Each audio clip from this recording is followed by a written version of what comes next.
far less than his share of the cards, and he's been plagued by partners' errors, but I think he's played as well as anybody. And Zia Mahmood, of course, is, well, what can I say? He's like the Ian Botham of bridge. When he's on, he's a matchbreaker. And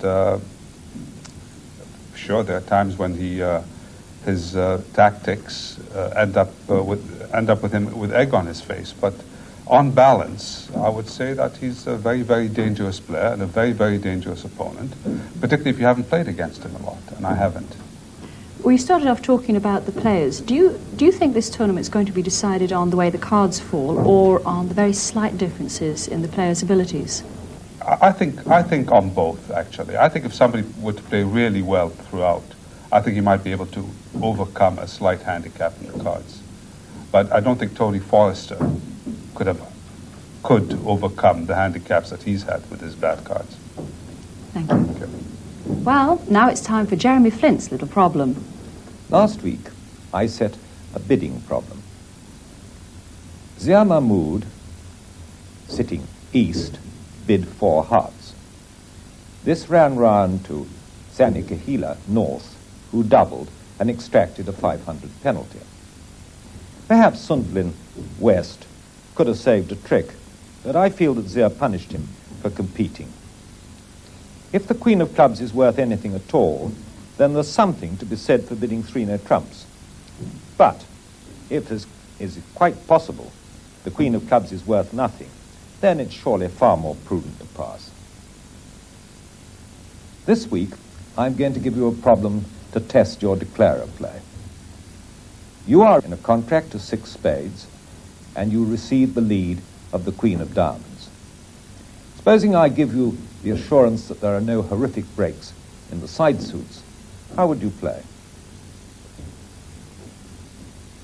You can find the details of that problem in this week's Radio Times.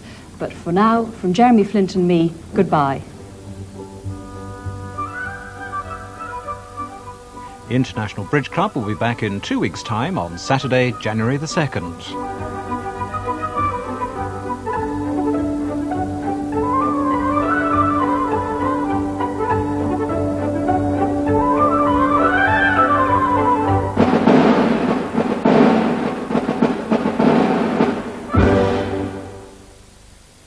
Answers to International Bridge Club questions can be found on CFAX, page 266.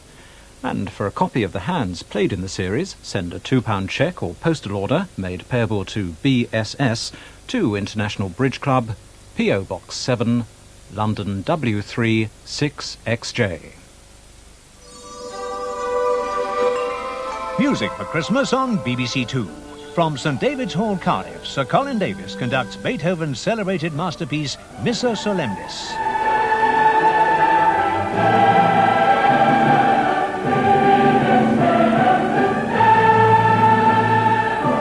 East meets West in White Nights of Dance, when 2 of the world's great dance companies meet for a festival of ballet.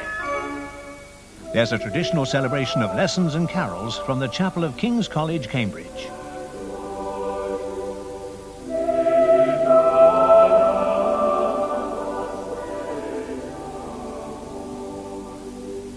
From Glyndebourne, Ravel's L'Heure Espagnole.